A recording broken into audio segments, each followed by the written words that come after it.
Hey, this is Chris with Tactical Skills Development. Doing a short video tonight about adding a weapon light to my AUG and some of the issues that I ran into.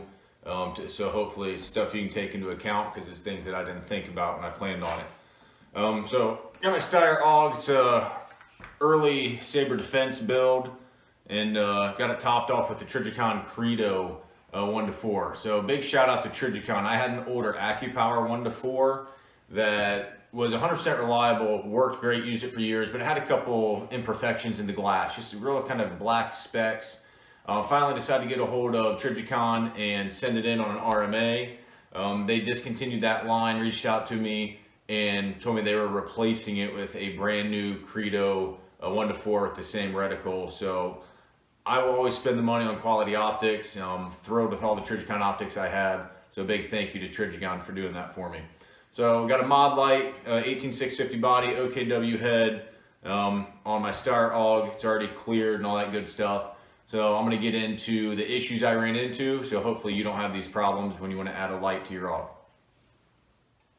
All right, so I wanted to upgrade my Steyr AUG with a weapon light, which I have a mod light 18650 body with an OKW head.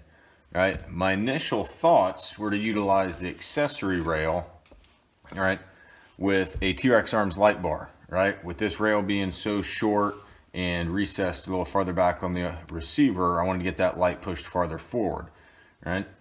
So my intent was slap this right here, push that light all the way out to the mounting bar here and clear the front end of the optic and push that light out so I reduce as much shadow as possible. I did not realize or think about it at the time when I ordered it, but the screws for the T-Rex light bar are on the left side of the mount itself. The angle of the accessory rail on a Steyr AUG, right, places the head of those screws too close to the top rail to get any type of bit in there to tighten it up, so I would not be able to attach it right here. Now if you disassemble it, you can remove the top rail. There's 3 screws from underneath.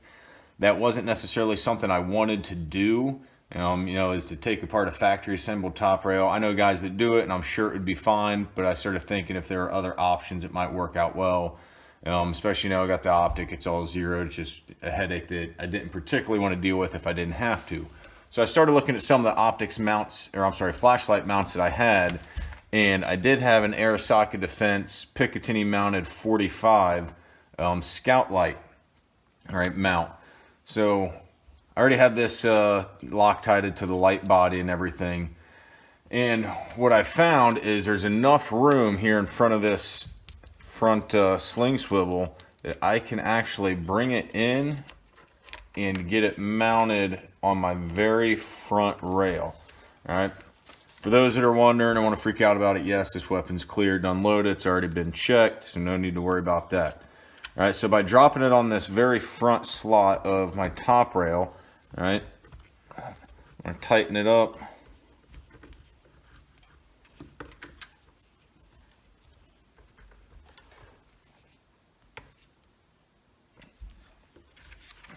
All right, I'm going to come back through and Loctite it, afterwards, and I'll torque it to the correct specs that Arisaka recommends.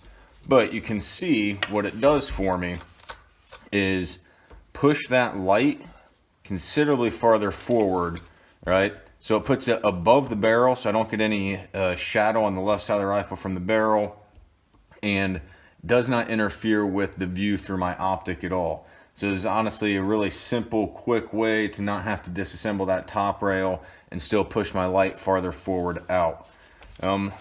For wire control, right, for my pressure pad switch, I just picked up, and I don't even remember what brand they are. It's a real inexpensive, simple 2-piece screw design that you can use any single slot, drive it through, right, and then get it into position and just screw it in tight. And it's got a single wire clip, which works out really well for situations like this.